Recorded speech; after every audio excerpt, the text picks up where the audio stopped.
Birinciden жерди эч ким сата албайт. Ушуну мен кыргызстандык менин туугандарым, жердештерим жакшы түшүнүп алыш керек да. Жерди эч ким сата албайт. Буга вообще мыйзам жол бербейт. Жерди бир жака талаш жер, баягындай талаш жерди деле чечиш үчүн өтө кыйын, чоң маселе бул. Мунун эрежеси аябай татаал, биринчиден.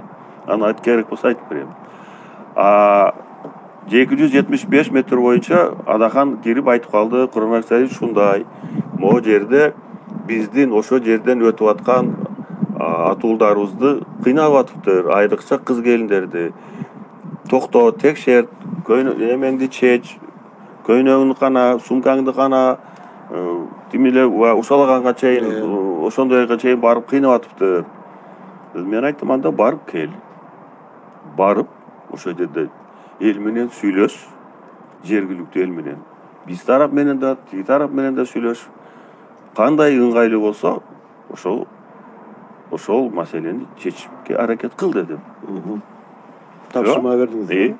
Бүттү, кетти, кийин келди, айтты, Курманбек Сарыевич ушундай эки тарап менен сүйлөшүп, мондой протокол түздүк.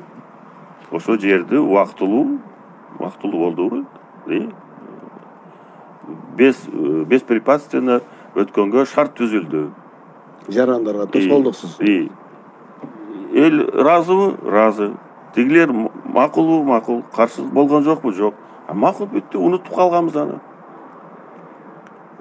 Ошондой эле чечилген, бүттү, ошо менен унутуп калган, аны эч ким көтөргөн да эмес. Ал жерди сатып берип өтүп кеткен жок да тажиктерге. Тем более протокол деген нерсе, бунун юридикалык мааниси, экөөбүз мына отуруп сүйлөшүп бир чечимге келсек, эми бири-бирибизди жакшы билсек, кол алышып сүйлөштүк деп кете беребиз. Экөөбүз бири-бирибизди жакшы билсек, могу бир чечим, бир нерсени, бир маселени сүйлөштүк. Бир чечимге келдик, протокол түзүп коелук. Макулсуз, макулсуз. Сен кол койдуң, мен кол койдум. Бүттү. Ana ушул чегара маселеси боюнча да бир